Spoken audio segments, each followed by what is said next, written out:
My father thought today was my execution. I stood alone in the courtroom without a lawyer, and everyone assumed I was broke. The whole town watched, waiting for my ruin.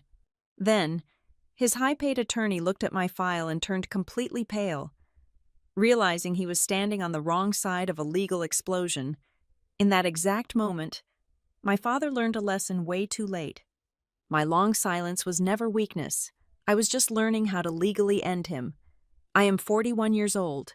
I stepped out of the freezing rain and into the heavy, suffocating air of the Marlow County Civil Court. It was a bleak morning in North Carolina, the kind of morning that soaked through your coat and settled deep in your bones. But the chill inside courtroom number 4 had nothing to do with the weather outside. It came from the wooden benches. It came from the people sitting on them. The room was packed far beyond its capacity. Every single seat was taken. People lined the back walls, standing shoulder to shoulder, their wet umbrellas dripping onto the faded linoleum floor. Briar Glen was not a large town. People here lived on local drama and whispered secrets. Today, the main event was me. They had crammed into the gallery, eager for blood. They wanted to see the rebellious daughter finally crushed. They wanted to watch the great Mercer family take out their own trash in public. I walked down the center aisle. I did not rush. I carried 3 heavy cardboard boxes of documents. I held one tightly in my arms. I pulled the other 2 stacked on a rusted metal dolly behind me. The wheels squeaked faintly. That was the only sound in the room. The murmurs and whispers died down the exact second I pushed through the heavy double doors. I wore a simple dark blue suit, flat shoes. My hair was pulled back tight against my scalp.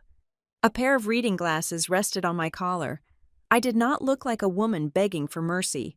I did not look like a victim seeking pity. I kept my eyes fixed straight ahead on the judge's bench. At the defense table sat my father, Randall Mercer, the real estate and logistics titan of our county.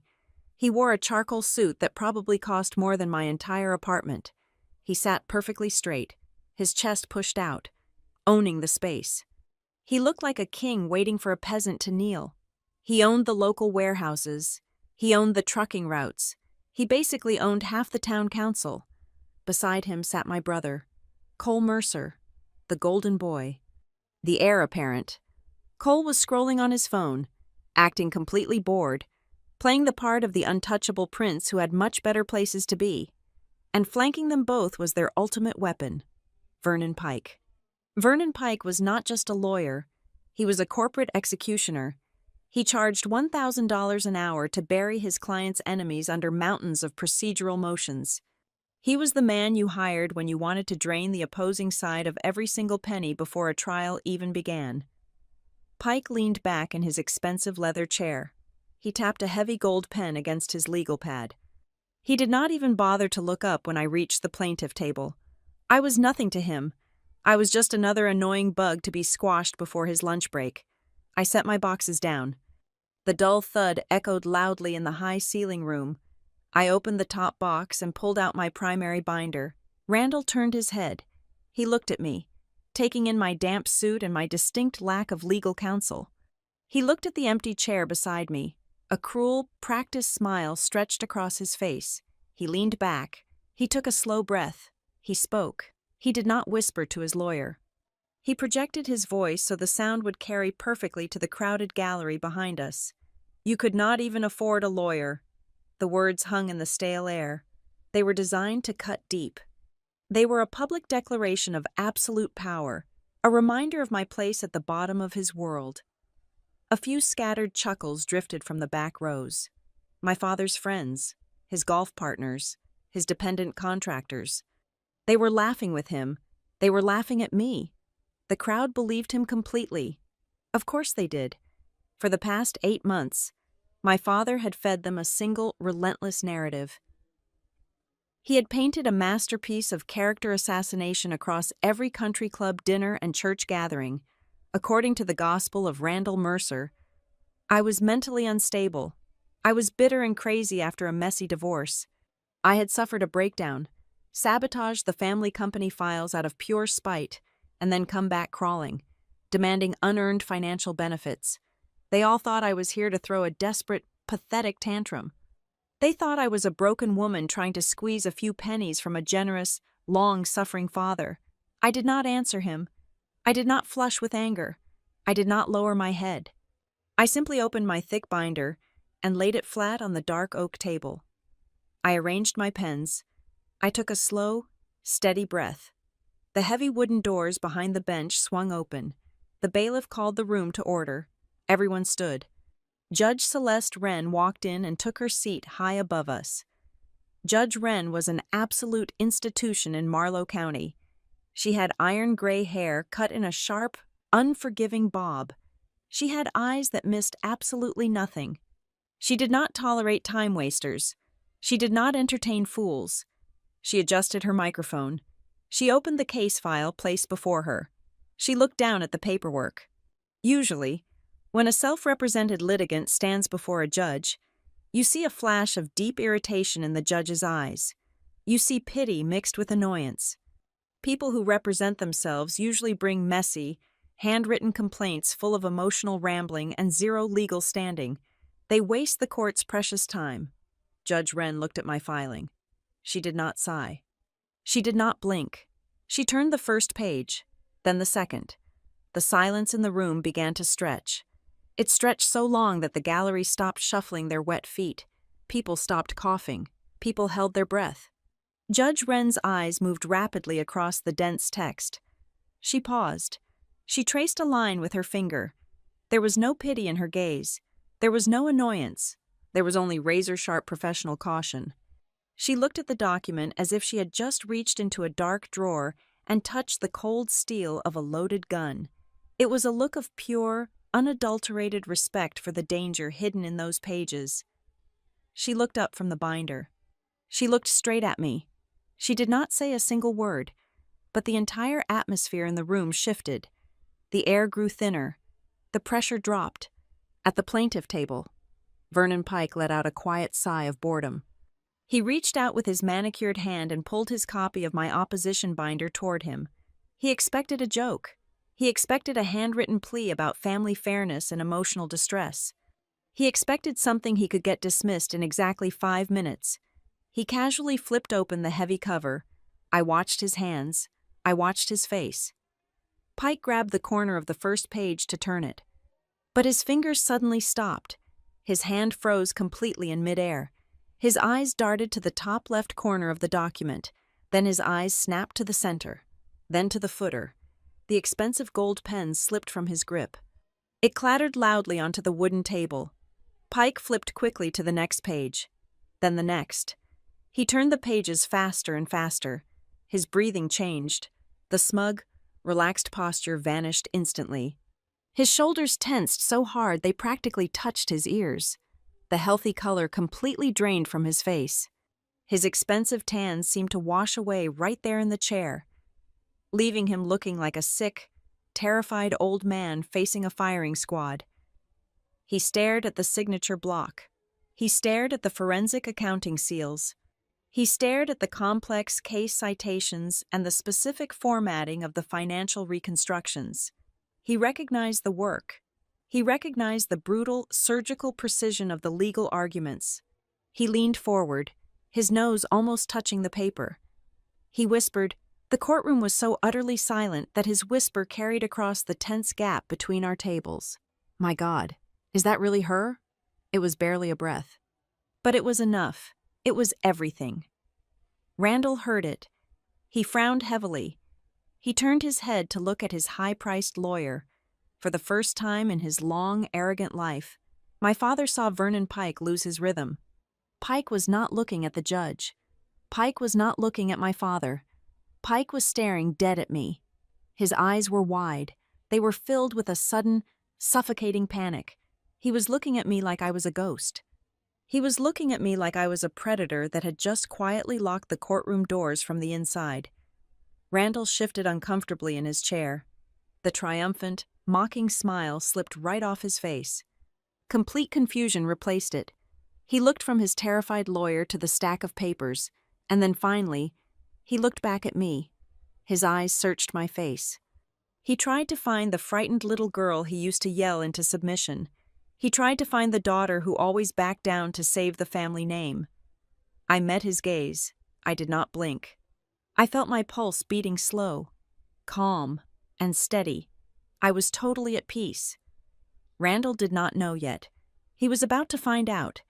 The woman he had gleefully prepared to humiliate in this courtroom was gone forever. She died the day he locked her out of the office and destroyed her good name. He still thought he was dealing with the loyal daughter he used to control with shame and guilt. He had absolutely no idea what was waiting for him inside those 3 cardboard boxes. I did not grow up in a normal family. I grew up inside a localized power structure. In a place like Briar Glen, the Mercer name was a master key that unlocked every single door. It was the kind of name that made the local bank manager keep the heavy glass doors open a full hour after regular business hours just because my father needed to make a late deposit. It was the kind of name that made the church elders smile a little wider and offer the front pews on Sunday mornings. Whenever my father walked into a crowded room, the entire local business council stood up in unison to shake his hand. They called him the rebuilder of Briar Glen. He absolutely loved that title. He wore it like a heavy gold crown, and he made sure everyone in our household polished it daily. Inside our house, the rules were never written down, but they were carved into the very foundation. The son inherits the kingdom. The daughter handles the dirty work nobody else wants to touch, cleans up the messes, and then stays perfectly quiet about it in the background. That was the natural, undisputed order of things in my father's universe. Cole was born to stand in the spotlight on the podium. I was born to sweep the floor beneath it and make sure the microphone worked. But I was never a fragile thing. I never cried when things got hard, and I never waited for someone to rescue me. I observed. I learned exactly how systems worked. I had a mind that naturally gravitated toward hard logic and concrete facts. I was exceptionally good at risk analysis. I could read a 300-page commercial contract and find the single lethal loophole hidden deep in paragraph 42. I understood complex financial structuring better than most bankers. Most importantly, I had a talent for spotting anomalies in massive sets of data. I could look at a messy corporate ledger and instantly see where the numbers were lying. I used those specific skills to build my escape route. After finishing law school, I packed my bags and moved to a major city on the East Coast. I did not want to practice traditional courtroom law. I moved into the intense world of corporate compliance and risk restructuring. My specialty became business failure analysis. I spent my days walking into massive corporations that were rapidly bleeding cash and figuring out exactly why they were dying. I ripped apart their broken financial models, found the deep operational rot, and rebuilt their compliance frameworks from the ground up. I sat across from arrogant executives who had ruined their companies and showed them exactly where they failed. I built a very quiet, very successful life for myself. I was far enough away to actually believe I had completely escaped the massive, suffocating shadow of the Mercer family. Along the way, I got married. It did not last. The divorce was quiet, amicable, and finalized a few years ago, but when I walked out of that marriage, I kept his last name. I remained Lillian Watson. I did not keep the name out of lingering affection or heartbreak over my ex-husband. I kept it because my entire professional identity was built upon it. Every law degree, every corporate compliance certification, every published paper on risk assessment and business failure analysis was registered to Lillian Watson. My father absolutely hated it. He brought it up at every holiday dinner, his voice dripping with condescension. He said keeping a dead marriage's name was pathetic and weak. He even tried to force the Human Resources Department to put Mercer on my company email when I eventually returned, but I knew the real reason it bothered him so deeply. Being a Watson meant I was not a Mercer. It was a daily, legally binding reminder that I existed entirely outside his jurisdiction. Then my mother got sick. Elaine Mercer was the quiet, steady buffer between my father's massive ego and the rest of the world. When her health started failing rapidly, the family company started trembling right alongside her. Mercer Corridor Group had expanded way too fast. My father and Cole had bought up too much industrial land, signed too many high-interest commercial loans, and completely ignored the necessary operational foundation required to support that kind of aggressive growth. They were drowning in their own ambition. My father called me on a cold Tuesday night. He did not ask for a favor like a normal parent. He gave a directive. He used a tone of voice that implied I owed him my very existence. He told me to come home for just 6 months. He said he needed exactly 6 months to stabilize the system so he could focus entirely on taking care of my dying mother. It was the perfect trap, baited with family duty and a daughter's guilt. I packed up my independent life and drove back to Briar Glen. I truly believed it was a temporary mission. A daughter doing her duty during a severe family crisis. The company was an absolute disaster zone. It was a textbook case of business failure playing out in real time. I rolled up my sleeves and went to work. I spent 16-hour days untangling their massive mess. I reorganized their entire commercial insurance portfolio, which was full of dangerous coverage gaps. I reviewed hundreds of sloppy vendor contracts and renegotiated the terrible terms Cole had agreed to. I pulled 3 massive commercial loans back from the absolute brink of default by restructuring their financial covenants at the 11th hour. I cleaned up literally hundreds of operational errors that my brother had made simply because he refused to read the fine print or follow basic compliance rules. I built a functioning, profitable machine out of the rusted scrap metal they handed me, but the promised 6 months passed. Then a year passed. The more things I fixed, the harder it became to leave. Every single time I tried to hand the reins back to them and pack my bags, another manufactured crisis would suddenly appear out of thin air, requiring my specific, high-level expertise to solve. And the most sickening part of all was watching how my exhausting work was digested by the family public relations machine. Every loan I saved, every brutal compliance audit I passed, every financial disaster I quietly averted behind closed doors was smoothly repackaged for the public. At town hall meetings, charity galas, and Chamber of Commerce dinners, my father would proudly slap my brother on the back. He would announce to the crowded room that Cole was doing an absolutely fantastic job navigating the company through a very tough economic quarter. I was never mentioned. I was the ghost in the machine. I was the invisible engine making the golden boy look like a genius.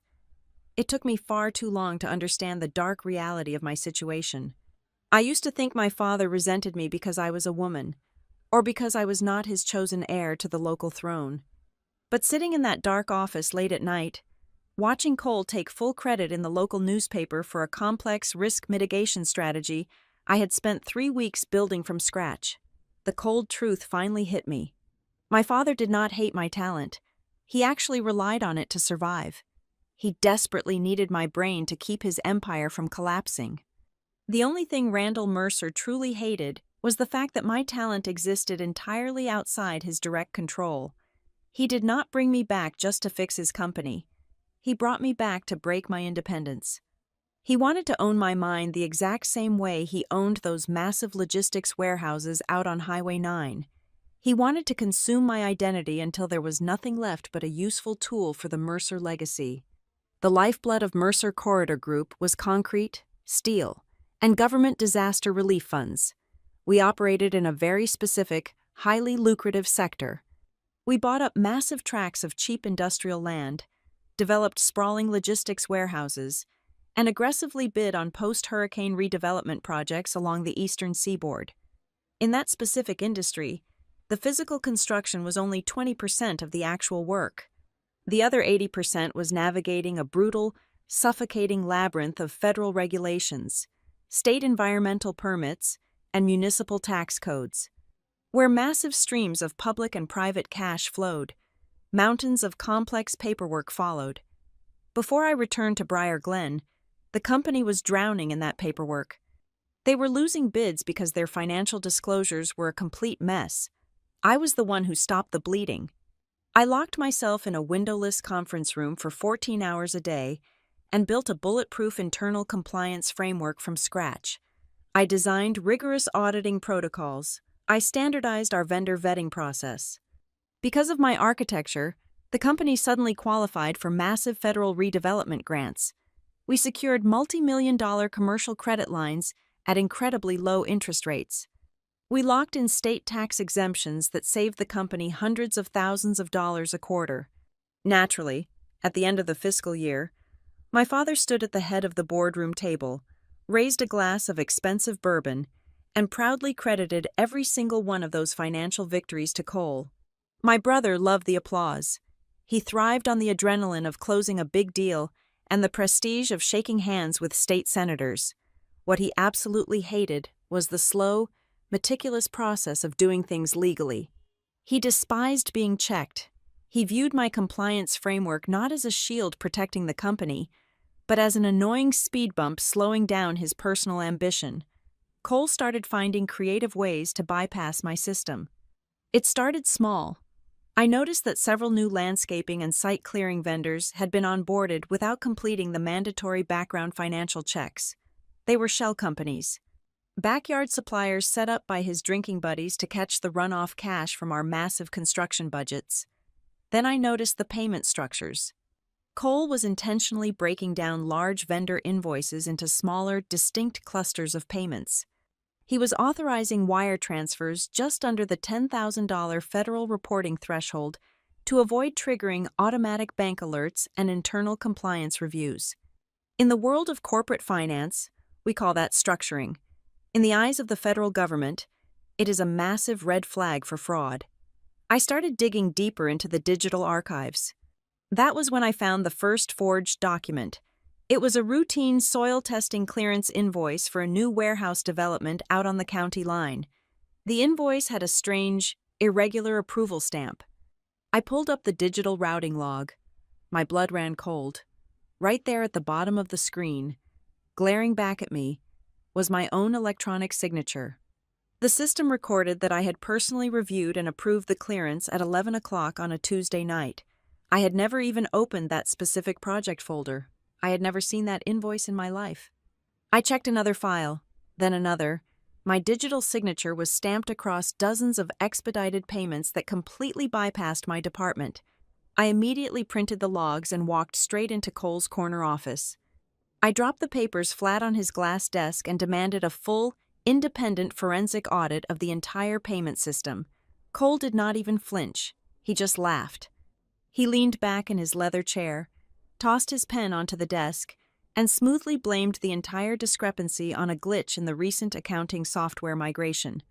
He said the system must have automatically populated my signature block during the server transfer. He was lying, and we both knew it. I told him software glitches do not authorize specific wire transfers to unvetted subcontractors at 2 a.m, before Cole could spin another lie. My father walked into the office. He closed the heavy oak door behind him. He looked at the printed logs on the desk. Then he looked at me. His expression hardened into a familiar mask of paternal disappointment. He did not ask what the documents were.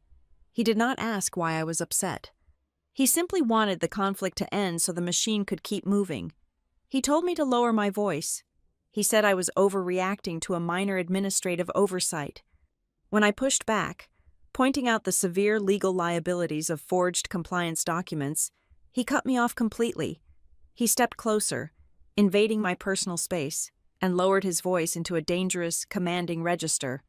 "Do not act like an outside lawyer," he said. "You are family." That single sentence was the psychological skeleton key to his entire operation. It was the ultimate weapon of silence. Whenever I demanded professional standards, whenever I pointed out a blatant violation of the law, they threw the word family in my face. It was designed to make me feel disloyal. It was meant to twist my professional ethics into a personal betrayal. They demanded the rigorous expertise of a high-paid corporate attorney, but they expected the blind, unquestioning obedience of a silent daughter. They wanted the benefits of my brain without the friction of my conscience. I left the office that afternoon with a sickening realization. The rot was not just confined to our internal servers. If Cole was attaching my electronic signature to domestic invoices, what else were they putting my name on? I spent the next 48 hours secretly mirroring the outbound email servers. I needed to see exactly what was being sent to our external financial partners. I sat in my dark apartment, drinking black coffee, parsing through thousands of encrypted attachments. The truth I uncovered was far worse than petty embezzlement or lazy contracting. My father and my brother were using my hard-earned professional reputation as a bulletproof shield. Every single credit application sent to the regional banks, every risk assessment forwarded to our commercial insurance brokers, every bid submitted to the State Development Board prominently featured my credentials. They were explicitly leveraging my unblemished history as a corporate compliance officer to secure funding for projects that were fundamentally toxic. The banks trusted the Mercer Corridor Group solely because Lillian Watson was listed as the chief guarantor of regulatory adherence. My name was the only thing making their dirty money look clean. The final terrifying piece of the puzzle fell into place late on a Friday night. I was reviewing a secured loan packet for a massive, multi-phase logistics hub planned near the riverfront. It was the absolute crown jewel of my father's expansion strategy, but the land sitting beneath the proposed site was highly unstable. It was an old chemical dumping ground that required millions of dollars in mandatory environmental remediation before a single shovel could touch the dirt. The liability was astronomical. If the chemical seepage reached the nearby water supply, the resulting federal fines would bankrupt the company overnight. Attached to the final page of the loan guarantee was a formalized certificate of environmental compliance. It falsely stated that all preliminary soil remediation had been successfully completed according to strict federal standards. And sitting right at the bottom of that fraudulent, highly illegal document was my verified electronic signature. My stomach violently twisted. The air in my small apartment suddenly felt too thin to breathe. The humming of the computer server sounded like a ticking clock. This was no longer a story about a narcissistic father refusing to share the spotlight with his capable daughter. This was no longer about a lazy brother cutting corners to look successful. This was a fully realized, meticulously planned criminal conspiracy. They were not just stealing my labor, they were actively weaponizing my identity. They knew the riverfront project was a toxic time bomb. They knew the company was heavily over-leveraged and drowning in hidden liabilities. They had intentionally designated me as the clean, highly credentialed face of their most dangerous gambles. They were quietly building an airtight paper trail that pointed directly to my desk. When the environmental regulators finally arrived with their testing kits, when the banks realized the land collateral was absolutely worthless, when the entire fragile empire inevitably collapsed under the weight of its own staggering fraud, Randall and Cole would simply walk away. They would feign ignorance. They would hand the federal authorities my digitally signed compliance certificates. They would play the tragic victims of a rogue, mentally unstable compliance officer who had hidden the truth from her own trusting family. I sat in the dark and stared at the glowing computer screen. The trap had not been built with steel wires or heavy chains. It had been built with corporate emails, forged digital signatures, and weaponized declarations of family loyalty. They had spent the last 2 years setting me up to take the fall for their massive crimes. They thought they had trapped a loyal, obedient daughter who would quietly take the blame to save the family name. They thought my sense of duty would override my sense of self-preservation. They were completely wrong. They had trapped a woman who made a living destroying corrupt corporate structures from the inside out. And they had just given me complete access to their entire structural blueprint. I followed the digital paper trail away from the fraudulent compliance certificates and toward the actual physical assets of the company. I needed to see exactly where the clean money was going while the toxic liabilities were being piled onto my desk. I pulled the deeds for the massive riverfront logistics park and the extensive portfolio of inland warehouses. I knew these properties intimately. I had spent countless sleepless nights negotiating with aggressive regional creditors, restructuring interest rates, and rewriting operational covenants just to keep those specific buildings out of foreclosure. I had saved them from total liquidation 3 separate times. When I opened the state registry files, the breath left my lungs. The properties no longer belonged to the primary Mercer corporate entity. They had been quietly and systematically siphoned off. They were transferred via a series of complex holding trust agreements into a newly formed limited liability company. I pulled the incorporation documents for the new entity. The sole managing member, owning 100% of the voting shares and the profit rights, was Cole. Years ago, when I first drove back to Briar Glen, my father made a very specific promise. We sat on the back porch of the family estate, looking out over the manicured lawn. He looked me dead in the eye and told me that if I successfully restructured the massive corporate debt and saved the company from bankruptcy, I would receive a permanent long-term equity stake in the commercial portfolio. He promised me a real structural piece of the legacy I was building, but looking at the cold, hard data on the state registry, I saw the absolute truth. Every single verbal promise had evaporated the exact second the ink dried on the restructured bank loans. I was completely erased from the wealth I had salvaged with my own 2 hands. They did not just want my labor. They wanted to ensure I never owned a single brick of the empire I kept from crumbling. The deepest emotional blow landed 2 nights later. It was the annual County Business Association dinner, held at the most expensive country club in the region. It was a lavish, over-the-top affair. Hundreds of local executives, politicians, board members, and bankers filled the grand ballroom, drinking expensive wine and patting each other on the back. My father stood at the main podium under the bright spotlights. He raised his crystal glass to the crowded room. He did not talk about the near bankruptcies. He did not mention the severe compliance failures or the brutal audits we had barely survived. Instead, he looked directly at my brother sitting at the head table. My father's voice boomed through the speakers, calling Cole the brilliant, visionary architect of the strongest financial growth in our company history. The entire room erupted in massive, thunderous applause. Bankers who had threatened to seize our assets just a year ago were now standing up and cheering for my brother. Then, almost as an afterthought, my father pointed vaguely in my direction at the end of the table. He smiled a tight, incredibly patronizing smile. He told the wealthy crowd that I was his daughter who had come home to help out, and that I was always very good with paperwork. Good with paperwork. It was a deliberate, public castration of my professional identity. It reduced years of high-level forensic financial engineering into the image of a quiet secretary filing receipts. I looked across the table at my mother. Elaine sat in her wheelchair, her breathing shallow, her thin frame wrapped tightly in a heavy wool shawl. Her eyes met mine through the noise of the clapping crowd. Her eyes were filled with a profound, agonizing sorrow. She knew exactly what her husband was doing. She knew the entire scope of his cruelty and his theft. She had watched him do it to others for decades. But her body was failing rapidly, and she simply did not have the physical or mental strength left to confront him. She gave me a look of pure, helpless apology, and then she slowly looked away, staring down at her untouched porcelain plate. The final, fatal knife turned later that same week. I was reviewing a separate stack of contingency filings in the physical archives room when I found a notarized document buried inside a mislabeled manila folder.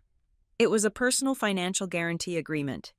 It was attached directly to the Environmental Remediation Contingency Fund for the old, chemically compromised warehouse site. This document went far beyond a forged electronic signature on a compliance certificate. This piece of paper legally bound me, personally, to cover the total cost of the toxic cleanup if the corporate development funds ran dry. My name, my personal bank accounts, my future wages, and my entire professional livelihood were legally pledged against millions of dollars in potential federal pollution fines. I marched straight up to the executive suite with the physical document shaking in my hand. I walked into my father's office and demanded a complete explanation.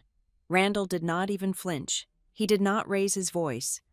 He calmly took off his reading glasses, placed them on his leather blotter, and folded his hands. He looked at me with the bored expression of a man explaining a basic concept to a slow child. He told me it was merely a temporary measure. He claimed the banks required a clean, unencumbered personal guarantor to meet a strict quarterly filing deadline, and that Cole was already overextended on other collateral. Then, his voice dropped an octave, turning cold and incredibly hard. He looked at me with calculating eyes and reminded me of my place. He said the family had generously taken me in when I came crawling back to town after my failed marriage. He said they had given me a purpose and a salary when my personal life was falling apart. He leaned forward and stated that it was finally time for me to pay my debt to the family. He slid an expensive gold pen across the polished desk. He told me to sign the retroactive confirmation and stop being so dramatic. I stared at the pen. I stared at the man who shared my blood, realizing he would gladly throw me into federal prison just to save a few acres of poisoned dirt. I refused to touch the pen. I turned around and walked out of the room without saying a single word. Their retaliation was incredibly swift and absolutely total. When I arrived at the corporate building the next morning at 8 o'clock, my electronic keycard flashed solid red. The heavy glass security doors remained locked. I walked back to my car in the rain and tried to log into the virtual company server from my laptop. My administrative access credentials had been completely wiped. The screen simply read, "Access denied." 10 minutes later, a private security courier knocked on my car window. He handed me a receipt and demanded I immediately surrender my company-issued mobile phone and laptop. In the span of 24 hours, I was completely severed from the very system I had built. By noon, a thick legal envelope was slipped under the front door of my small apartment. It was a comprehensive severance package, drafted meticulously by Vernon Pike. The terms inside the document were legally sickening.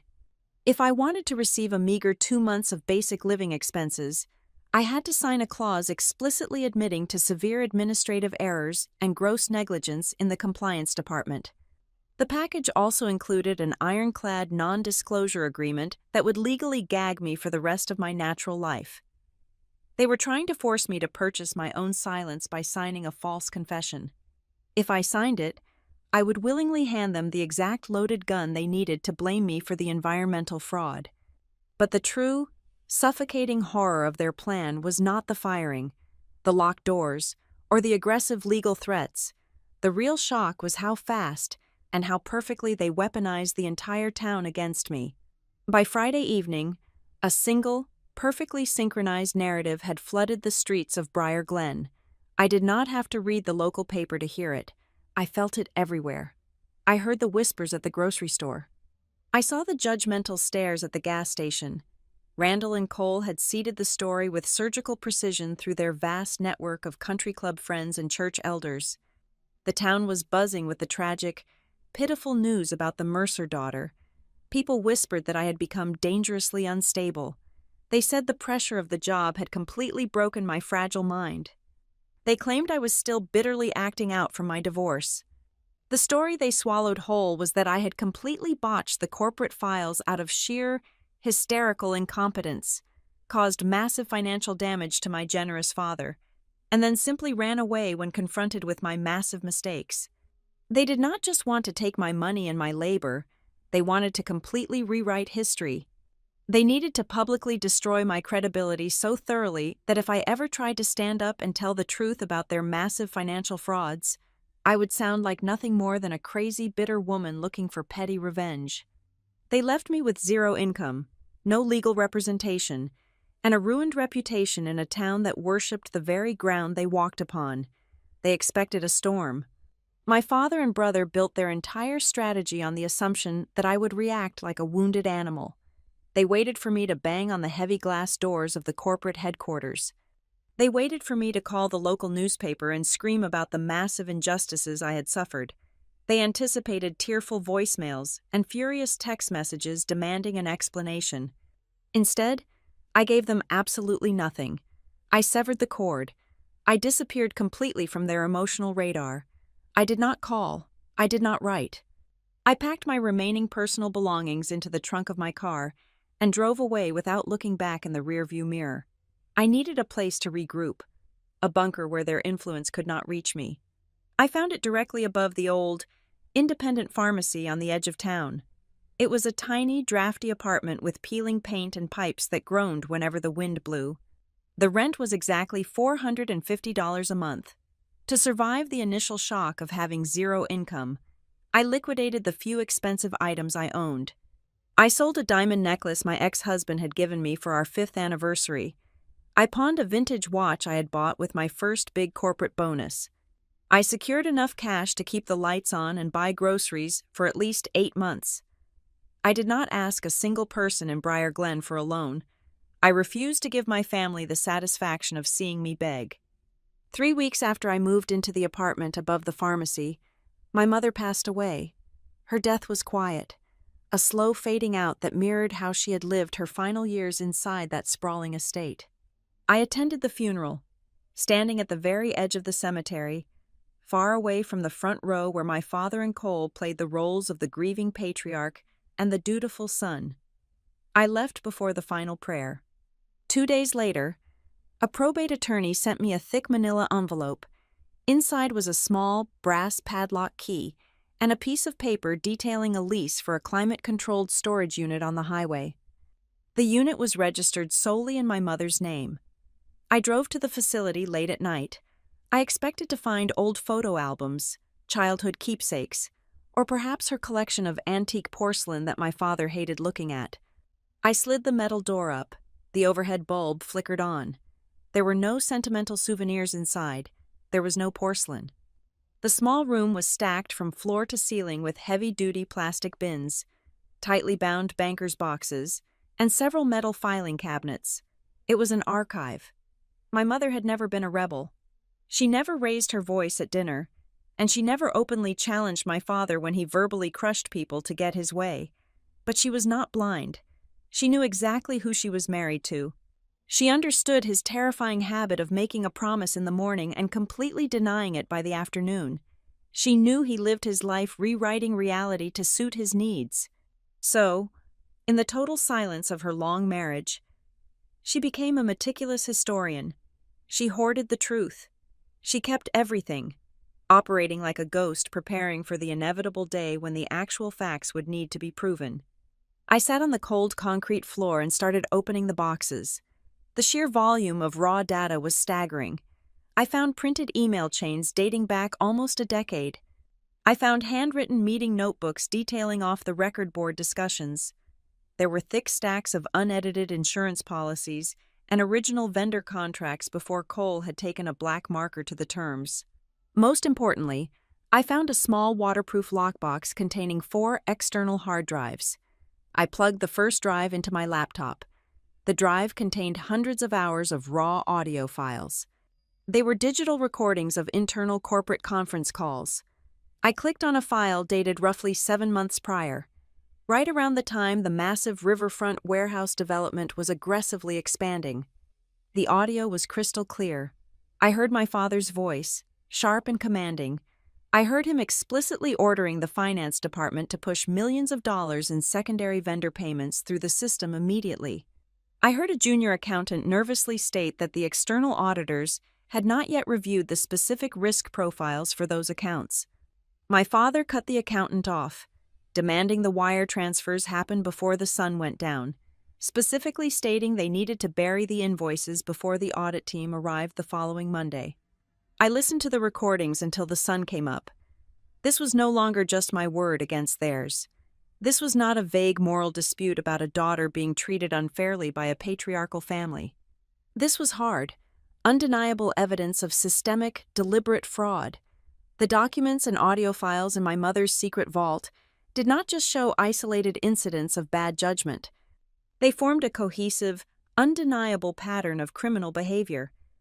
I could take these pieces and build a perfect, 3-dimensional model of corporate deception that any judge would instantly recognize.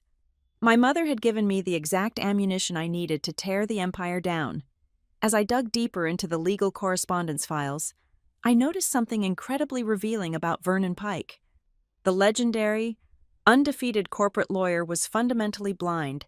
I found the draft versions of the legal packets that my father and Cole had submitted to his high-priced firm. They had never shown Pike the raw, unedited data. They had never disclosed the backdated property transfers or the forged environmental compliance certificates. They only handed him the sanitized, heavily scrubbed versions of the company history. Pike was aggressively defending an illusion. He was marching into battle entirely unaware of the massive landmines his own clients had buried in the field. That specific realization crystallized my entire strategy. I could have taken those hard drives straight to the state regulatory board. I could have dropped the audio recordings on the desk of a hungry investigative journalist and watched the Mercer family burn on the front page of the Sunday paper. But a media scandal was entirely too messy. It left room for public relations spin. It allowed my father to play the victim of a vindictive daughter. No, I wanted something far more permanent. I wanted to trap them inside the very system they thought they controlled. I wanted to force them into a sworn deposition, under penalty of perjury, and let them build their own gallows. I was going to use the strict evidentiary standards they weaponized against others to crush them completely. I closed the final box and locked the storage unit. The cool morning air hit my face as I walked back to my car. I felt a fundamental shift inside my chest. It was the absolute death of hope. For 41 years, a tiny, pathetic part of me had always wanted my father's approval. I had worked myself to the bone hoping he would finally see me, respect me, and love me. That part of me was now entirely dead. I no longer cared about being loved. I no longer cared about family loyalty. I drove back to the small apartment above the pharmacy, sat down at my desk, and opened a blank legal file. I only thought about one thing. I was going to build a fortress of evidence so dense and so lethal that absolutely no one in Briar Glen could ever distort it. Survival requires capital. War requires an endless supply of it. My emergency fund was finite, and I needed an income stream that existed entirely outside the suffocating borders of my home county. I could not risk my father tracking my finances through the local banking network. I picked up my phone and dialed a number I had not called in over 4 years. I called Naomi Rourke. Naomi was my former boss back in the city. She was a woman made entirely of sharp angles, tailored suits, and even sharper instincts. She was now a senior partner at Blackridge Special Situations. Blackridge was not a standard, polite law firm.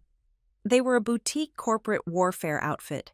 They specialized in handling massive corporate fraud, complex commercial debt restructuring, and vicious board control disputes. They were the people you hired when millions of dollars went missing into the dark, and you needed someone ruthless to rip the corporate floorboards up to find the rats. Naomi answered on the second ring. I did not waste her valuable time with a tearful, emotional backstory. I laid out the bare bones of my current situation. I told her I was completely cut off, facing aggressive legal threats, and currently preparing to completely dismantle a heavily entrenched local monopoly from the ground up. I asked if she had any remote overflow work for an independent forensic contractor. Naomi listened quietly. She did not offer a single word of easy comfort. She did not express pity or outrage on my behalf. She let a long, heavy second pass before she finally spoke. She asked me a very simple, cutting question. Do you want to be coddled, or do you want to win a genuinely difficult case? I told her I wanted to win. She hired me on the spot. I became a ghost operative for Blackridge. I sat at the small, rickety wooden table in my drafty apartment and transformed my isolated living space into a tactical forensic command center. Naomi sent me heavily encrypted digital files from massive corporate disputes happening 3 states away. My life became a masterclass in extreme, punishing discipline. I did not rise from the ashes like some beautiful, mythical bird. I clawed my way back to the surface through sheer, relentless manual labor. Every single day started exactly at 5 o'clock in the morning. I laced up my running shoes and ran 6 miles through the dark, freezing streets of the town. I ran past the local diners where men sat drinking cheap coffee and fully believing the vicious lies my family sold them. The grueling physical exhaustion burned away the lingering anxiety. It left my mind entirely clear, sharp, and totally cold. By 7 o'clock, I was sitting at my desk. I spent the next 10 hours doing deep, structural analysis for Naomi. I audited massive, convoluted commercial loan portfolios. I tracked hidden payment chains through dense layers of offshore holding companies. Let me explain exactly what it means to analyze a corrupted payment chain. It is not just looking at a bank statement. It is building a psychological profile of a white-collar criminal. You have to understand why a specific, seemingly random amount was moved on a specific Tuesday afternoon. You have to look at the digital metadata attached to the wire transfer. You have to find the invisible hand pushing the button. I spent weeks staring at glowing monitors until my eyes burned. I tracked phantom dollars as they bounced from a primary developer to a shell company, and then finally to an unlisted trust account. I built massive, sprawling digital maps that exposed illegal cross-ownership structures. I scrubbed thousands of lines of server code looking for tampered electronic signature logs in high-stakes financial lawsuits. I was doing the exact same kind of forensic hunting I needed to do for my own impending case, but I was getting paid $250 an hour to do it for someone else. I deposited my first Blackridge paycheck into a brand new, highly secure offshore business account. The sight of those 5 figures hitting the ledger was not a moment of celebration. It was a moment of pure tactical relief. I finally had my war chest. When the sun went down, the contract work ended, and my personal war preparation officially began. I drank another pot of black coffee and spent the next 6 hours studying. I did not just passively brush up on general legal theory. I surgically memorized the state civil procedure codes. Studying state procedural law is like studying the anatomy of a machine gun. You do not just learn what it does. You learn exactly how to take it apart and put it back together blindfolded in the dark. I memorized the strict rules regarding the evidentiary discovery phase. I learned the precise legal mechanisms required to forcefully compel the production of hidden corporate documents. I practiced drafting subpoenas that were so aggressively narrow and legally sound that absolutely no judge could ever throw them out. I read countless recent appellate rulings on the admissibility of metadata and electronic server evidence. Most importantly, I studied the brutal psychological art of cross-examination strategy. I learned exactly how to corner a hostile witness on the stand using nothing but the crushing weight of their own contradictory paper trail. I worked until 2 in the morning, slept for 3 restless hours, and then woke up in the dark to run again. During this grueling period of isolation, I filed the necessary paperwork with the State Bar Association and the National Accounting Boards. I fully reactivated every single professional license and financial certification I held. I registered them all cleanly under my full legal name, Lillian M. Watson, back in my hometown. That specific name meant absolutely nothing. It was just a target for country club gossip. But out in the broader, highly competitive world of high-stakes commercial disputes, that name was slowly beginning to mean something entirely different. The massive turning point happened late in the autumn season. Naomi assigned me to a massive, incredibly toxic debt restructuring case based out of Raleigh. A large commercial property developer was actively trying to declare bankruptcy and wipe out over $40 million in unsecured debt. Their defense lawyers were aggressive, incredibly expensive, and extremely confident in their position. They had successfully buried their clients' hidden assets under a massive mountain of complex, seemingly legal subsidiary transfers.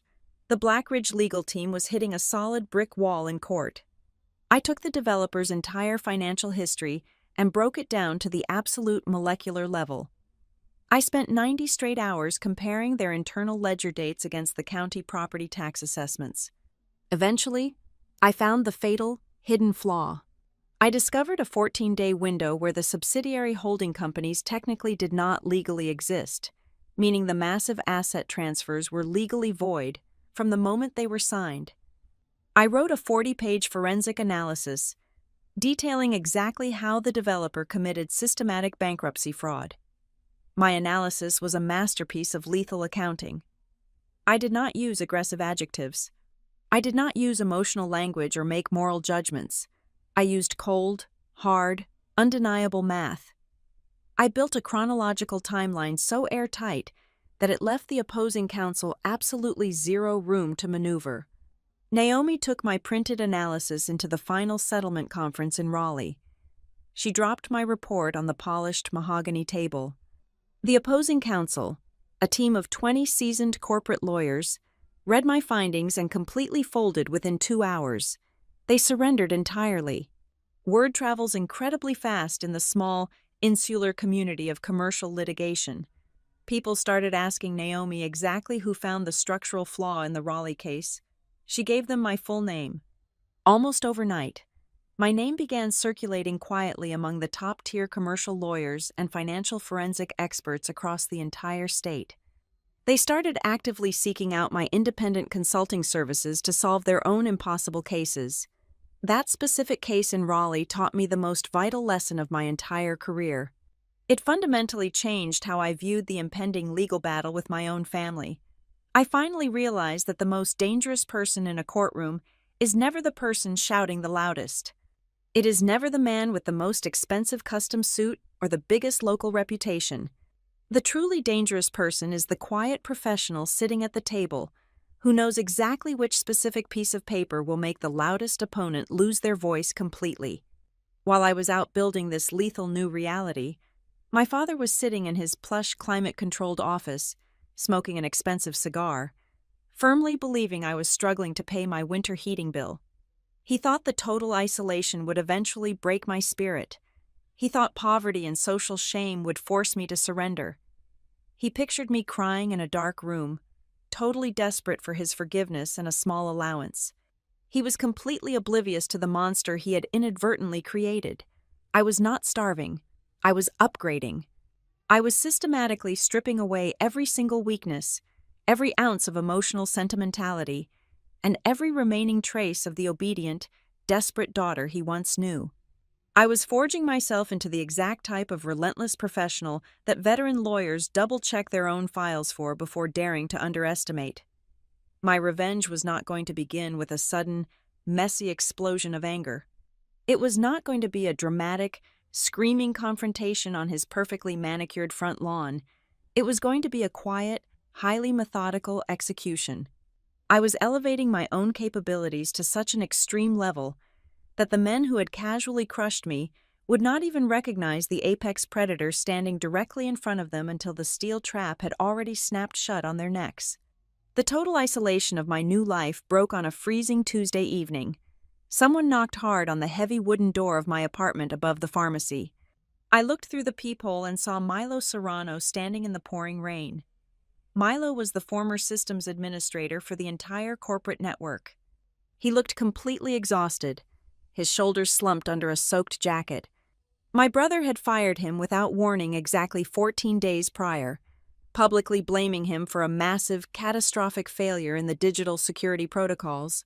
But Milo was not a careless employee. He was meticulous. Before the private security guards escorted him out of the main lobby, he quietly copied the master access logs onto a heavily encrypted flash drive. I let him inside. He sat at my small kitchen table, opened his laptop, and pulled up the raw server data. He did not ask me for money or a job. He just wanted to clear his own professional name. He pointed to a specific sequence of glowing green text on the black screen. He showed me the exact digital footprint of the person who had completely locked me out of the system. The server logs provided absolute proof that my administrative credentials had not been hacked by some random outside threat. They were manually overridden and hijacked from an internal Internet Protocol address. That specific address was hardwired directly into my brother's private office. Even more damning, the timestamps clearly showed that my verified electronic signature was actively being stamped onto external environmental compliance documents, while my physical security badge was logged completely off the premises. They were stealing my identity from inside the building. 72 hours later, another ghost from the company payroll reached out from the shadows. Paige Harlan owned a small, struggling landscaping and site preparation firm that relied entirely on our corporate contracts to survive the winter months. She asked me to meet her at a dark, completely empty diner out on the desolate county highway. Her hands physically shook as she held her coffee mug. She confessed that my brother had recently approached her with a highly illegal arrangement. He promised her a guaranteed monthly retainer fee if she allowed him to route heavy equipment invoices through her corporate checking account. She admitted she was acting as a blind pass-through station. The money flowed straight from our primary corporate treasury, landed briefly in her small business account, and was immediately wired out to an unlisted holding company. She had absolutely no idea who actually owned the holding company, but she kept meticulous physical copies of every single routing number because she was terrified of a federal tax audit. I took the folded papers from her shaking hands. The routing numbers matched the exact newly formed entity controlled entirely by Cole. The external pieces of the puzzle began falling into my lap almost simultaneously. A senior credit specialist at the regional commercial bank called me late at night on a disposable prepaid phone. I had worked closely with him during the massive debt restructuring phase. He was risking his entire career by making the call, but his professional conscience was eating him alive. He confirmed the exact scenario I had suspected from the very beginning. The internal risk committee at the bank had specifically approved a massive series of highly irregular financial exceptions for our newest expansion projects. They only approved those risky loans because my clean, unblemished compliance certifications were attached to the front of the packets. They trusted my rigorous professional integrity. They completely ignored the glaring underlying red flags because my name served as an ironclad, undeniable guarantee of regulatory adherence. Shortly after that terrifying phone conversation, I took a quiet, unnoticed trip down to the county records basement. I spoke with a veteran filing clerk who had owed my late mother a massive personal favor for over a decade. I asked her to pull the physical property transfer logs for the massive riverfront parcels. She brought out the heavy, leather-bound ledger books. I compared the official county ink stamps on the deeds against the chronological sequence written in the master registry. They completely contradicted each other. The physical transfer documents had been illegally backdated by several months. They altered the timeline to create the false legal illusion that the valuable land was safely moved into my brother's private control long before the toxic environmental liabilities were fully discovered on the site. I returned to my apartment and pinned every single piece of gathered evidence to the cracked plaster wall. I used red yarn to connect the financial transactions and blue yarn to connect the digital access logs. I did not look at these elements as separate, unfortunate corporate accidents. I arranged them into a single, cohesive, horrifying narrative of premeditated theft. The entire operation was sickeningly elegant in its cruelty. They systematically weaponized my flawless professional reputation to secure massive amounts of institutional funding. They simultaneously shifted the astronomical environmental and financial risks entirely onto my personal ledger. Once the capital was safely secured, they quietly funneled the clean, profitable real estate assets directly into my brother's private control. Then, right before the rotten foundation was scheduled to crack wide open, they erased my system access, fabricated a loud public narrative regarding my mental instability, and threw me out into the street to take the eventual criminal fall. I stopped gathering information. I started firing back. I walked straight down to the district courthouse on a Monday morning and filed a massive, highly detailed civil lawsuit against the holding company, my father, and my brother. I did not ask for a polite, quiet settlement behind closed doors. I formally petitioned the court for a total declaratory judgment to completely invalidate the fraudulent personal guarantee bearing my forged digital signature. I demanded a court-ordered injunction to immediately freeze all ongoing corporate asset transfers across their entire portfolio. I requested full, unrestricted forensic access to their internal communications servers. Most importantly, I filed a motion to officially determine my actual structural role within the disputed corporate entities. I wanted to legally destroy their pathetic narrative that I was merely a low-level employee doing basic administrative paperwork. My father did not retreat. He possessed an ego that simply did not comprehend the concept of surrender. He escalated the war immediately. Less than 48 hours after my initial filing, his high-priced legal team filed a vicious, incredibly aggressive countersuit against me. Vernon Pike drafted a brutal document that formally painted me as a deeply bitter, emotionally unstable former employee acting entirely out of spite and family jealousy. The countersuit openly accused me of engaging in a malicious campaign of familial harassment. They claimed I was attempting to extort my generous father through frivolous, baseless litigation.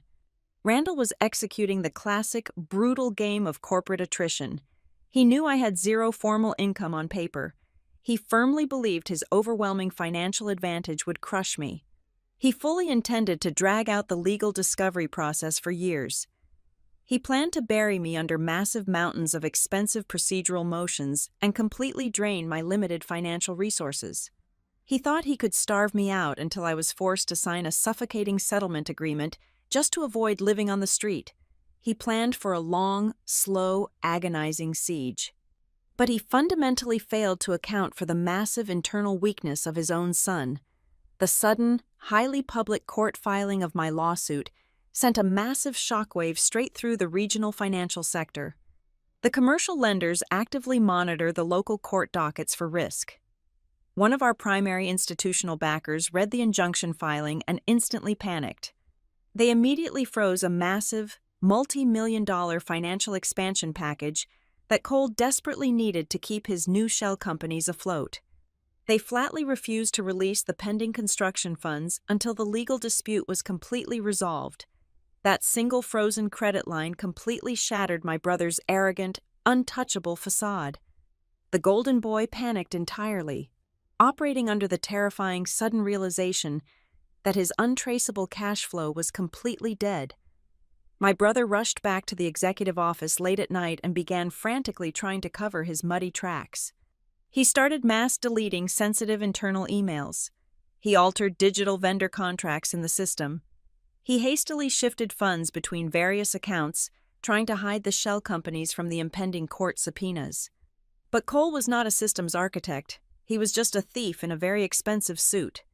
He did not realize that every single time he hit the delete key on his keyboard, the main server generated an automatic, highly encrypted backup file in a hidden directory.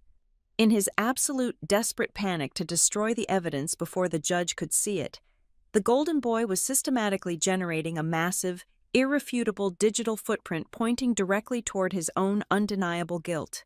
The trap was finally springing shut, and they were the ones pulling the lever. My father understood perfectly that a courtroom was only one specific type of battlefield. He preferred the court of public opinion, where he was the undisputed judge, jury, and executioner. As the legal deadlines drew closer, he launched a massive, highly coordinated social offensive across the entire county. He did not yell or scream in public. He used the quiet, devastating power of disappointed whispers. At the Sunday morning church service, he stood in the grand vestibule shaking hands, bowing his gray head in manufactured sorrow whenever my name was brought up. Out on the manicured greens of the local golf course, between expensive swings, he told his wealthy friends how heavily this tragic family situation weighed on his aging heart. At the annual hospital charity dinners, he smoothly turned my complex legal claims into a tragic joke about a daughter who simply could not handle the pressure of the real world. He painted a masterful, sickening portrait of paternal grief. He made absolutely sure every single influential person in our social circle believed I was entirely disconnected from reality. The public humiliation was a calculated strategy designed to soften me up for the actual strike. It happened on a rainy Thursday night. Cole showed up completely unannounced at the bottom of the wooden stairs leading to my apartment. He did not look like the arrogant golden prince anymore. The frozen commercial credit lines had carved deep, dark circles under his eyes. His expensive suit was wrinkled. He stood in my narrow hallway, dripping cold water onto the floorboards, and handed me a thick manila envelope. It was a formal settlement offer. He tried to frame it as an act of brotherly mercy, speaking in a low, conspiratorial whisper. He offered me a lump sum of cash, enough to cover my basic living expenses for roughly 5 years, along with a heavily scripted, private apology. In exchange, the demands were absolute. I had to sign an ironclad non-disclosure agreement that would gag me for the rest of my life. Furthermore, I had to formally sign a document accepting full legal responsibility for the alleged administrative shortcomings. He wanted me to sell my professional soul and swallow his crimes just to buy my way out of the war. I stood in my small, drafty kitchen, holding the heavy envelope. I looked at the massive amount of money printed on the front page. For one fleeting, incredibly exhausting moment, I almost cracked. I was so unbelievably tired. The psychological weight of being utterly despised by my own hometown, of walking past neighbors who looked at me with open disgust, was actively crushing my spirit. I felt the deep, agonizing temptation to simply sign the paper, take the money, move 3,000 miles away, and never think about the family empire ever again. I did not care about the cash itself.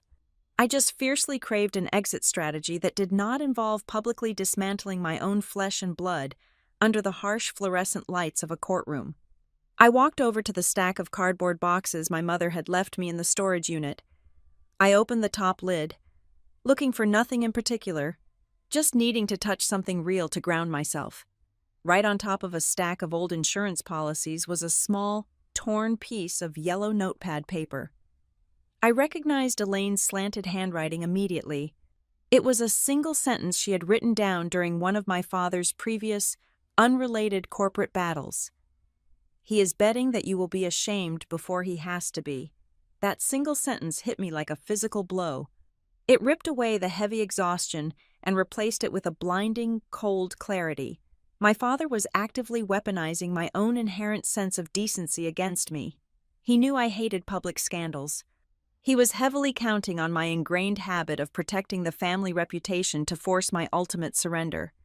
I folded the small yellow note, put it securely in my pocket, and handed the unread settlement offer directly back to Cole. I told him to leave my house and never come back without a federal subpoena. Down at the district courthouse, Vernon Pike was executing a legal strategy based entirely on supreme arrogance. He officially filed a massive motion to dismiss my entire lawsuit. His legal briefs treated my meticulously documented claims as a petty, irrelevant internal family squabble. He deliberately peppered his filings with thinly veiled sexist tropes, leaning heavily into the narrative that I was simply a bitter, resentful woman lashing out after a difficult divorce. Pike firmly believed that wrapping my case in the ugly clothing of a domestic dispute would completely blind the judge to the raw financial evidence buried in the exhibits. But Judge Celeste Wren did not care about country club gossip or expensive legal posturing. She actually read the initial evidence I submitted regarding the backdated property transfers and the manipulated server logs. She immediately issued a decisive ruling that sent a massive shockwave straight through the defense table. She flatly denied Pike's motion to dismiss. Furthermore, she completely bypassed the standard, drawn-out written discovery phase that Pike was relying on to drain my funds. She ordered a direct, mandatory evidentiary hearing. That specific ruling changed the entire landscape of the war.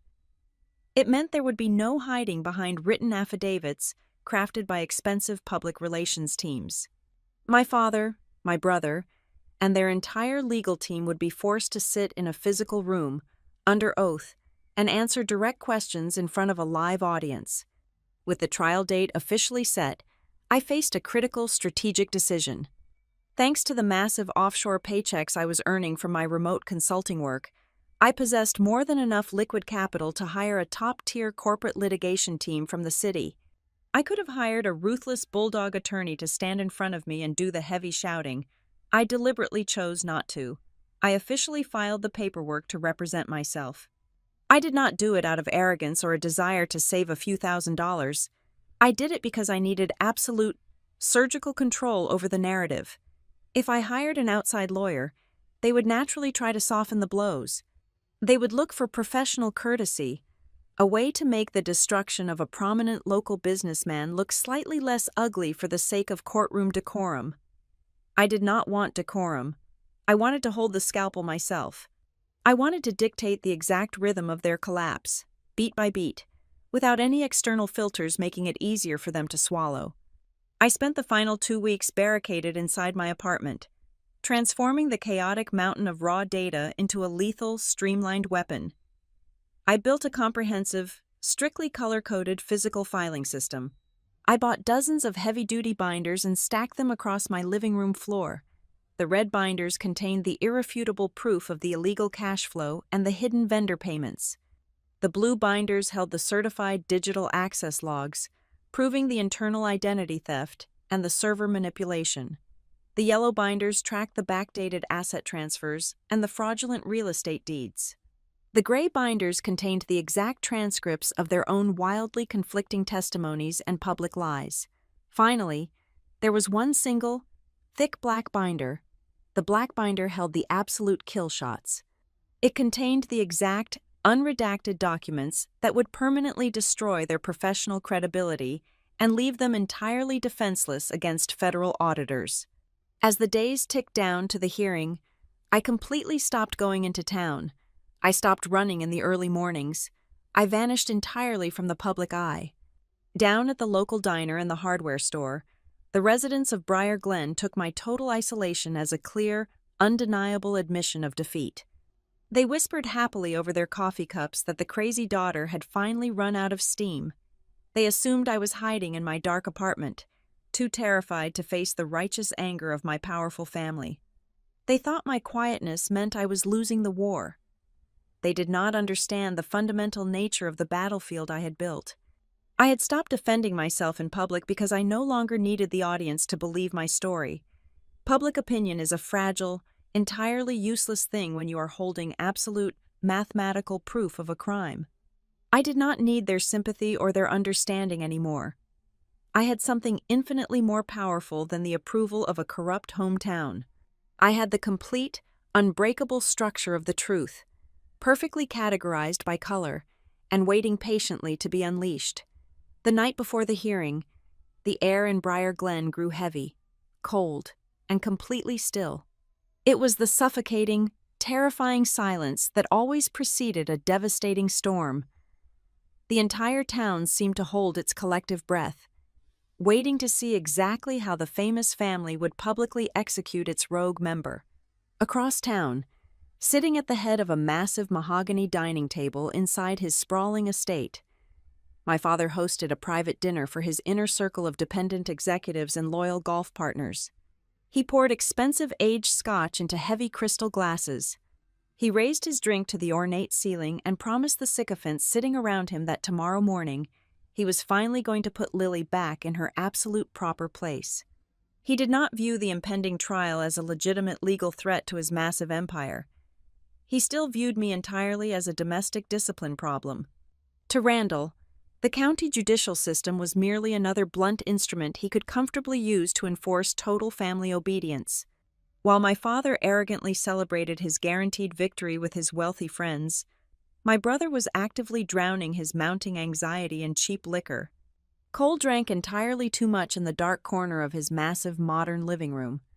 The frozen commercial credit lines were slowly suffocating his private shell companies, and the immense pressure was cracking his golden boy facade.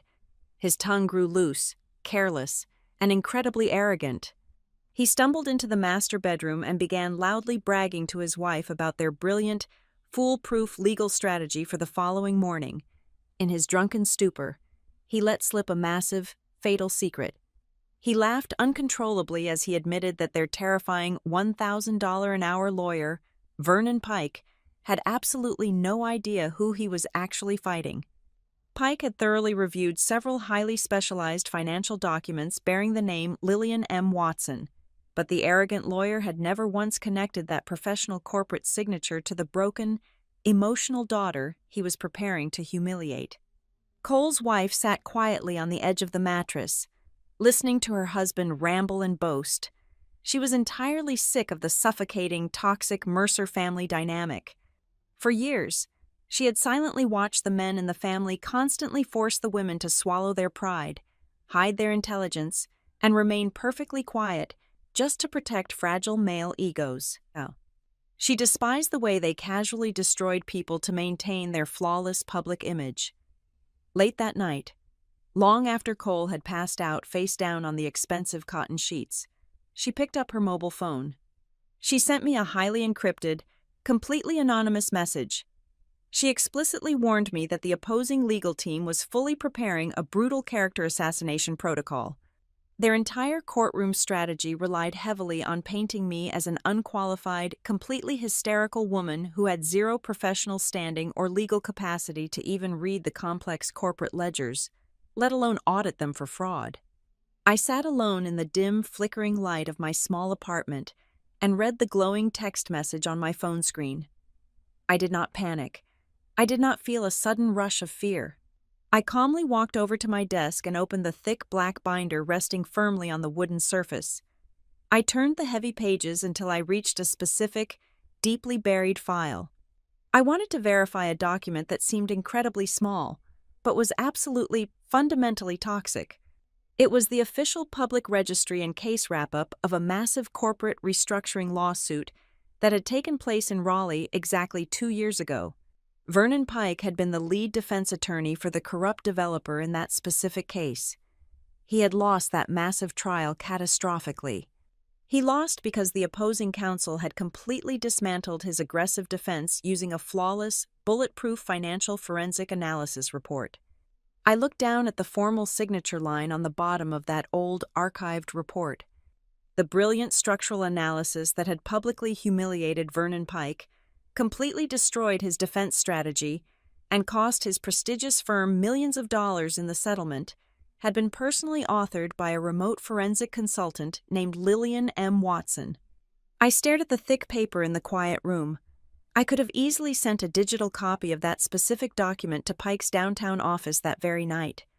I could have attached a dramatic, intimidating email, injected a massive dose of theatrical panic into their ranks, and watched them desperately scramble in the dark hours before dawn. But I deliberately chose not to alter my carefully laid strategy to add cheap, dramatic flair. I completely stripped away every single piece of unnecessary theatrics. I decided to let the horrifying realization happen completely organically inside the physical courtroom. I wanted the cold steel blade to be drawn incredibly slowly. I wanted the famous lawyer to walk into the room overflowing with supreme, unchallenged confidence, look down at my full credentials, and experience the agonizing, real-time realization that he had walked directly into an inescapable trap set by the exact same ghost who had already defeated him once before. I did not sleep a single minute that night. I lay completely still on the small, uncomfortable mattress, listening to the freezing rain violently hit the thin window glass. My profound insomnia was not born from a lingering fear of losing the case. I did not doubt my evidence for a single second. I stayed awake because I fully understood the massive, crushing gravity of the approaching dawn. Tomorrow morning was the absolute point of no return. The exact second the judge slammed her heavy wooden gavel to open the hearing, my entire personal history would be permanently, irrevocably rewritten. After the trial concluded, regardless of whether I won a massive judgment or lost on a technicality, I would never be the same person again. The quiet, obedient, desperate daughter was going to officially die on the courtroom floor, and I needed to spend those final, silent hours making complete peace with her fading ghost. The sun eventually rose behind a thick, heavy blanket of dark gray clouds. The morning air was bitterly cold. At exactly 6 o'clock, I stood in front of the small bathroom mirror. I pulled my hair back into a tight, severe knot against my scalp. I put on a simple, dark blue suit that offered absolutely zero visual distractions. I slid my feet into sensible, flat shoes, designed specifically for standing firm and unmoving on hard marble surfaces. I did not wear a single piece of jewelry. I did not apply any makeup to hide the deep, dark circles under my exhausted eyes.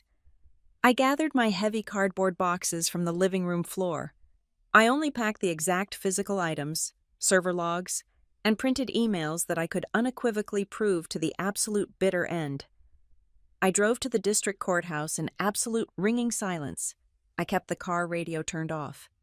The sprawling asphalt parking lot was already overflowing with vehicles. When I finally pulled into a narrow spot near the very back edge of the property, the freezing rain continued to fall in a steady, miserable sheet. I stepped out of my warm car and pulled the rusty metal dolly carrying my 3 heavy evidence boxes onto the pavement. As I walked slowly across the wet parking lot toward the towering concrete steps of the main building, the local residents began to turn their heads. I saw the familiar, judgmental faces of my father's friends, the prominent local business owners, and the wealthy country club gossips who had happily spread his vicious lies. They huddled under their massive black umbrellas and looked at me with a sickening, heavy mixture of shallow pity and morbid curiosity. It was the exact type of condescending, predatory gaze society specifically reserves for a person who is universally expected to collapse in a public, deeply humiliating spectacle. They openly whispered to each other over the sound of the rain. shaking their heads at the tragic, pathetic downfall of the disgraced Mercer girl. I kept my posture perfectly straight and my eyes locked dead ahead on the heavy double doors of the courthouse. Let them stare. Let them whisper their ridiculous rumors. They honestly believed they had shown up this morning to watch a solitary, broken, defenseless woman get completely crushed by a massive, unstoppable legal machine. In reality, they were about to witness a towering, arrogant local empire being meticulously and brutally dismantled by the exact same hands it had spent decades raising to despise. The echo of my father's opening insult hung heavily in the freezing courtroom air. He truly believed his arrogant statement about my inability to afford a lawyer was the final nail in my coffin. He sat back in his expensive chair, fully expecting me to lower my head in shame. Instead, Judge Celeste Wren looked down from her elevated wooden bench. She adjusted her microphone and formally asked if I had retained legal representation for this mandatory evidentiary hearing. I stood up slowly. I smoothed the front of my dark blue suit. I looked directly at the judge and kept my voice perfectly level. I stated that I was appearing entirely on my own behalf today, possessing the full professional licensing, the state certifications, and the absolute legal capacity to present the forensic record. At the plaintiff table, Vernon Pike was already staring down at the thick black binder I had just submitted to the court clerk. He saw my full legal name printed boldly across the top of the specialized financial exhibits. Lillian M. Watson. He saw the specific registry numbers and the highly unique, surgical formatting of the data reconstructions, the remaining color completely drained from his face. The agonizing memory of a massive, incredibly humiliating legal defeat in Raleigh exactly 2 years ago hit him like a physical blow.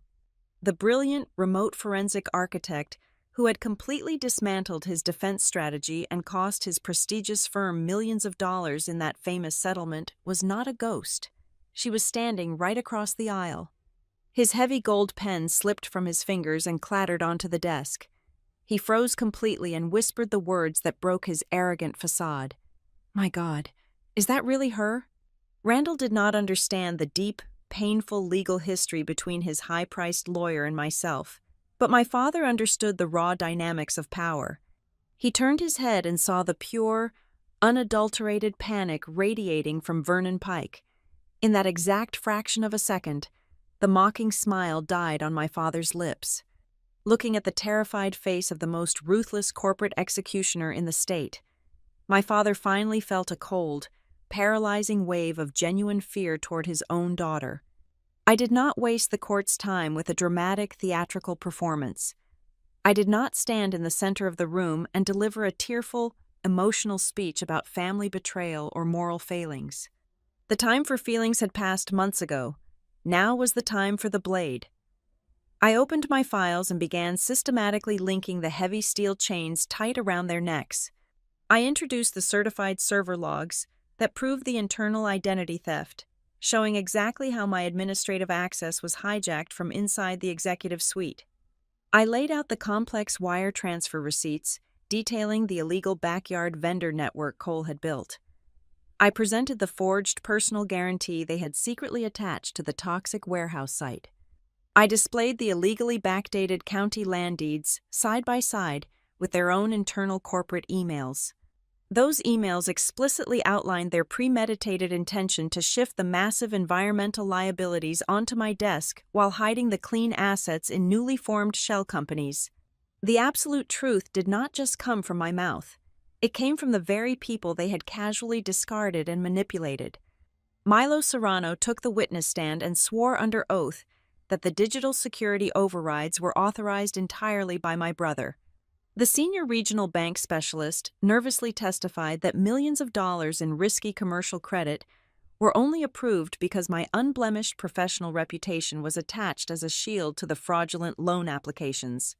Paige Harlan took the microphone and confirmed the blind, illegal money routing through her small landscaping business account, everything perfectly locked together.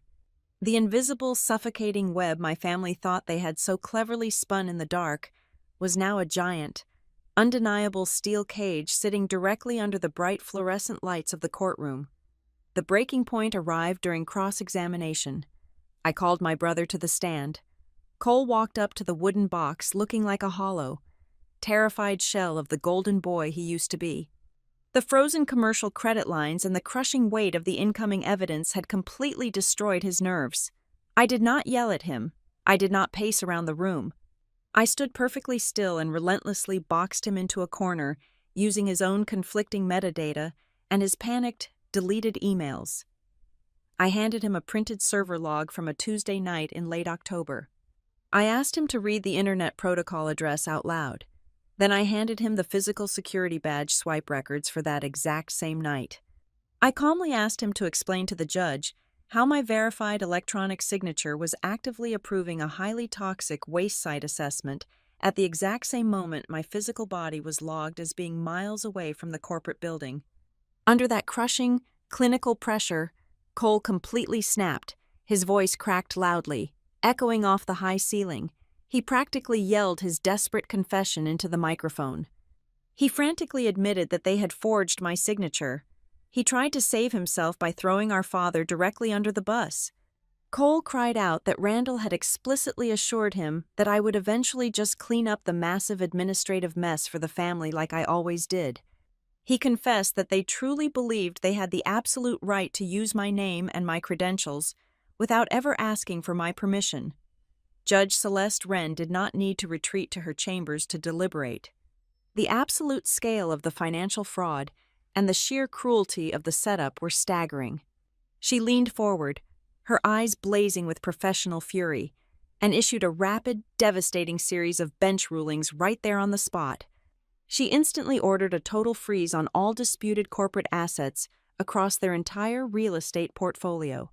She legally and permanently voided the fraudulent personal guarantee bearing my forged signature, severing me entirely from their toxic environmental debt. She granted me full, unrestricted access to the entire history of the corporate records.